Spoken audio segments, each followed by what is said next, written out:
Hey friend, I am Shonda Ramsey, Christian author, creative director, brand strategist, and maker. Welcome back if you are returning to me, and hello if you are new to me. I am so glad that you are here. Today we are going to talk about why you're always busy but never productive. Ooh, has that ever happened to you? It has to me. I cannot tell you how many days I would sit at the end of the day and be like, what have I done today?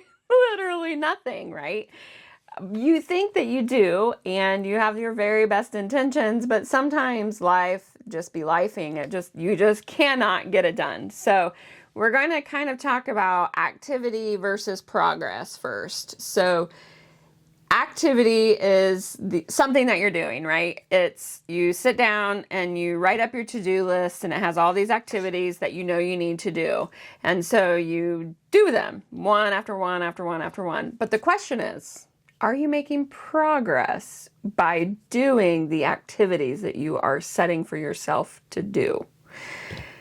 Whew, that's a hard one, right? So when I look at the things that I need to do, I'm going to give you just a couple different examples since I do all the things, right? I'm an author. So let's talk about books. If I look at writing a book, my activity might be write the next chapter or do self-edits or work with my editor or maybe even get the cover designed or the interior formatted, or maybe it's publish the book, right? So many steps. But the question is, when I put those tasks down, am I actually doing them in a way that is progressing my book to the next stage? Because I cannot tell you how many days I would write chapter 3 on my to-do list. It was like it was on every single day. And for whatever reason, I just couldn't write chapter 3. It just wasn't coming to me. I was creatively blocked or whatever it was, right? So there are things that kind of do stop your progress, but it's important to remember to pick activities that are going to help you make progress in your overall goal. So if the goal is to publish the book, then I need to be making sure my activities or my to-do list helps me get to that, right? And then the other thing too is if I'm finding that I'm carrying it over from one day after the next, maybe I need to step back and rethink my activities. Because if I'm creatively blocked, why am I forcing myself to write? Common sense, Shonda, right? Common sense. If you are creatively blocked, maybe hold off on writing this week. Let's maybe schedule that for next week, and let's do something this week that helps reignite that creative spark that I need. I think that that's an important thing to do, right? So when you are flexible in your approach on how you plan your day or your week or even your month, then you can find those little moments where you can shift so that you can realign everything and then make progress, because that is the key to successful planning. You have to choose activities that help you make progress, right? And if you are picking activities that only delay your progress in other areas, then there's an imbalance in those things. So now we're going to shift into entrepreneurial mode, right? So let's talk social media. Social media is something I hear my clients tell me all the time is the biggest time suck that they have. They are writers or they are makers and maybe they're ministry leaders, but they are not content creators. It's not what they signed up to do. It's not what they want to do. And it's really not what their wheelhouse is. But as we know, in order to market ourselves, it kind of comes with it, right? We have to do it in order to be visible, to be seen, to be relevant, to be heard, all those things. And so one thing that I always instruct my clients on is finding what works with you, for you, not against you. If you are not a content creator, then buy templates or hire somebody to design templates for you that are branded. Don't be afraid to reuse them, recolor them in your brands. It's really easy to do. Most of my clients use Canva, and so I actually have created branded templates for them. And then all they have to do is just shuffle through the colors, and they don't really need to do much else. They can change out if it's got a quote on it or a picture, they can change those things out. But just by hitting shuffle on the brand kit, it changes colors automatically. And we know that it's the right colors because we set up the proper brand kit, right? So that makes things easier for them. And that's kind of like working with you and for you and not against you. So simplify that. The other thing is too, maybe it's the type of content you're creating. Instead of trying to reinvent wheels or rethink of things, just be present in the moment and bring your followers with you. It helps them see that there is a human behind the brand. It brings them into your world a little bit more, and it builds trust. So it's a win-win for everybody. It doesn't need to be perfect or polished. This whole YouTube series that I'm doing now should show you that. I'm showing up as me, unapologetically. This is me. What you see is what you get. I record my videos on Monday, and there's a reason why I chose Monday. So Mondays are typically the days that I feel my worst. And it's because I've done a lot of things over the weekend. My battery is zapped, is what I like to call that. I have a bad case of Monday blues every single Monday. And so I chose Monday to show up here on my videos because I knew it would be a challenge for me. I knew that I wouldn't want to do it. I knew that I wouldn't feel my best. I may not even look my best, but at least I was showing up authentically as who I am in order to try to help you. And I think that there's merit in that. It's making progress towards a goal. And yes, it is doing an activity, which means I'm sitting here recording myself on a Monday. And fun fact, this is the second video I've recorded today for my YouTube channel, because when I do recordings, I do multiple in the same day. So then that way I have a backlog of content so that I don't have to be rushed the week that I need a video. It's already done. It's sitting there, it's waiting. I even edit on Mondays too. I do everything. So I record and then I upload it to my computer. I do a quick edit. I don't do anything fancy. I'm sure you've seen them all. They're very simple. And then I schedule, and that's it. That's all I do. Very simple. And my social media correlates with whatever the video is. And I actually myself personally have cut way back on social media because I wanted to go all in on YouTube. So my social media posts, I only do 3 a week now. I used to do 1 every single day, and it would stress me out. I'm not even kidding. It even took me a lot to try to come up with 7 posts a week, right? And I am a designer. I am someone who creates content, but it was overwhelming even for me. So I scaled it back, 3 a week. And you know what?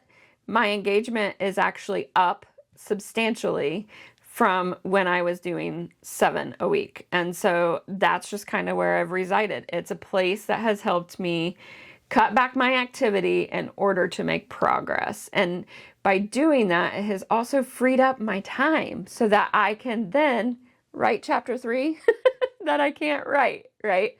So that's really important. The other thing that we're going to talk about is priority confusion. I don't know about you, but sometimes what I think is my priority for the week really probably isn't the right priority.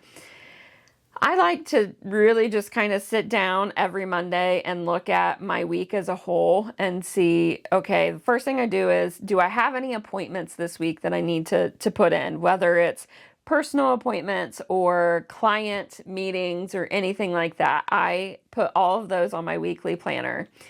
And then from there, I look at the projects that I need to accomplish for the week. If I have clients on my calendar, I schedule everything for them first. So I fill in their name with what task I need to do for that week throughout my whole weekly planner. And then I look to see how much time I have left.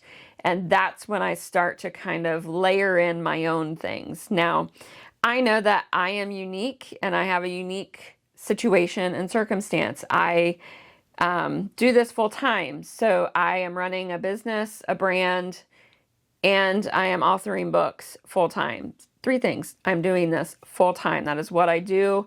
It's what pays my bills. It's what I am laser focused on all the time.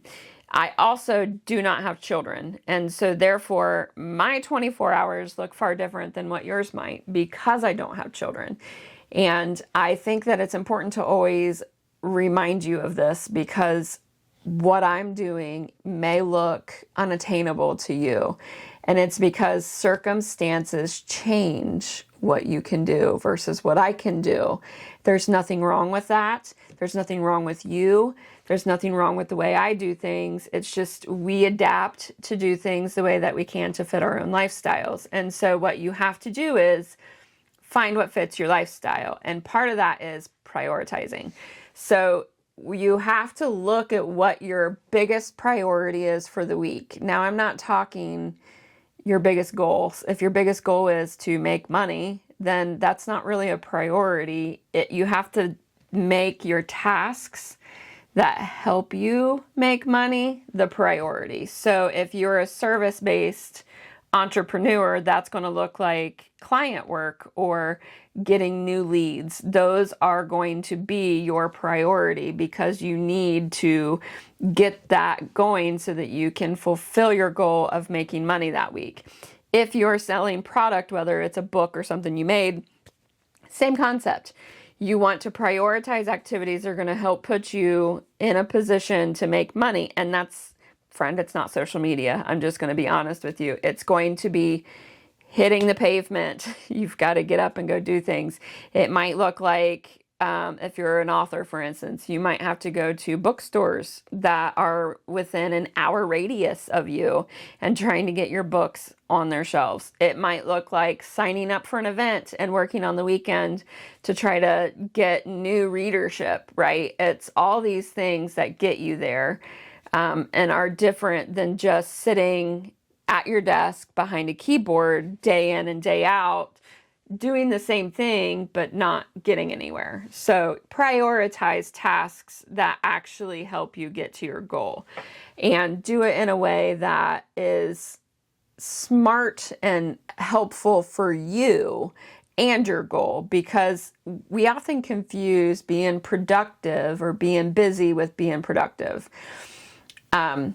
You can be busy. You can sit down and, I can sit here and type and do whatever I want. And that looks busy. I look busy. I'm sitting here, I'm doing something.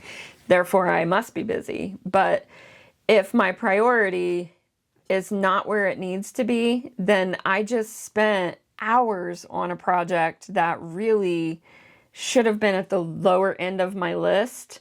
And then it delays all the other ones that I needed to be doing. And that's frustrating. So make sure you're prioritizing what's right for you. And if you have a bottleneck or something that is just like your Achilles heel or pain point, if you will, then reprioritize it, put it down at the bottom. Don't do it first. Do the thing first that gets you excited to be working again, to be doing it, and get it done so that you can then move on. So work on your priority, make sure it makes sense to you, and stick with your priority once you set it. The other thing we're going to talk about is focus correction. If you are someone who has like ADHD, or if you just have a short attention span anyway, focus is something that's really difficult to keep. And I also get distracted, right? I sometimes will be sitting here working and my phone will just send me all the notifications because I'm very social. I talk to a lot of my friends. And if I'm not careful, I can let a distraction completely derail my progress for the day. And because I'm doing client work, I really can't do that, right? So you have to be careful with your focus correction. Don't be afraid to go on Do Not Disturb. Your friends will still reach out to you, and you may see the little red number that tells you how many notifications you have, but don't freak out about it. Just when you take a break, then check it, then answer it. Hold your boundaries so that you can get things done and stay focused on the things that you need to get done. otherwise, what are you doing? What are you actually working towards, right? I think there was one time in my life when I felt like I didn't leave this office. I was in here constantly, and I'm like, man, I worked really hard this week. And then on Monday, when I came into the office, after having had a week where I felt like I just was so busy, I looked at my list and I'm like, I didn't even get anything done. Like, what did I actually get done? And that was an eye-opening thing for me. It was because my focus kept getting split, or I would shift, or I would bounce. And really everything that I put on my, activity list, my to-do list, none of that got done. So I had to then rewrite it the next week. And it's really important to just try to keep your focus. I think people are one of two ways. They either want background noise or they don't. I'm a music person. I play worship music while I'm working. It is something that really just kind of keeps my flow going. And because I work with clients who are Christians, and I do a lot of coaching where I need to ask them really hard questions, the worship music just kind of helps me get in that frame of mind so that I can really just look at the problems before me and try to find a solution for them. And it's something that I really enjoy doing and love. But there are also some days where I need complete silence. Like, there cannot be anything. And even the sound of my dog snoring would distract me. So I have to be careful with that as well. These are all just different things that you can do to just help you focus more. Take short breaks. I mean, there's a million different things you can do, but you have to really find what works for you in that regard so that you can then keep your focus. So, to recap, what we talked about was activity versus progress. It's good to have activities as long as you're making progress. They go hand in hand, right? They don't work against each other. Pick steps that help get you to your goal. Now, if you are someone like me who is multi-passionated and has a million different legs of things that we do, right? So at the beginning of this video, I told you I'm a Christian author, a creative director, a brand strategist, and a maker. That's 4 different places that I do. And that's really just what I've kind of lumped in, because I'm also a graphic designer and I do photography for fun now. I used to do it, that was something that I would do, portraits and weddings and things like that, but I don't do that anymore. So there's just different things that I like to do. I'm always putting my hands into something, and making sure your activities help you progress to your goals are important, especially when you are multi-passionated. And they're going to be different, for each task that you've got or each goal that you've got. Just set it up to where it's realistic and works with you, not against you. Always look at what you are doing. And one of my favorite things to start a client with who is coming to me that is overwhelmed and struggling with time is a time audit. I have them sit down and get realistic about a time audit, and we talk about where their time is actually going. And a lot of times that's eye-opening. And so if that's something that you aren't even sure where all your time is going, do a time audit. I guarantee you will uncover something about yourself that you did not know. And the way you do a time audit is not to think about what you did yesterday. It's to write down everything you do today as you do it. So, if you woke up at 6 a.m., then you woke up at 6 a.m. But if you laid in bed until 7 a.m., then that was an hour just laying around. So you write it down, right? There's nothing wrong with just laying around for an hour, but you need to account for that hour. So that is what a time audit is. You just write down every hour what you did so that you can then see where your time is going. And if you want to get a big picture of that, do it for a week so that you can see realistically every day of the week where your time is going, especially if you're a creature of habit who does the same thing every day. So hopefully this has helped you. Just know that even though you may be more busy than you are productive, it's not the end of the world. That happens to all of us.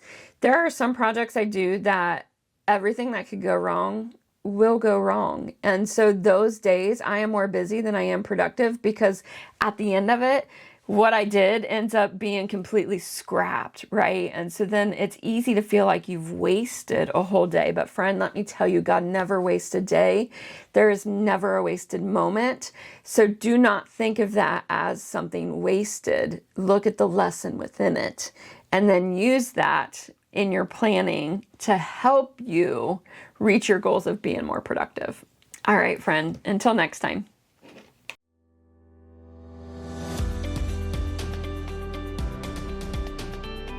Hello, friend. I'm Shonda Ramsey. If you found your way here, chances are you're a woman who creates, builds, or leads in your area of expertise. Perhaps you may even be all three. And if you're looking for a space where faith, creativity, and business belong together, you are in the right place. I write and publish both nonfiction and clean romance books. I run a creative direction and brand strategy business, and I make handcrafted goods through my brand, Oh So Shonda. I've been building things on my own since 2017, and everything I share here comes from something I've personally done, figured out, or had to learn the hard way. On this channel, you'll find honest conversations about the writing life, brand strategy, and creative entrepreneurship, and the faith that guides us. I'll be teaching by sharing genuine conversations for the woman who is doing the work. I'm so glad you're here. Subscribe so you don't miss anything, and let's build something worth building.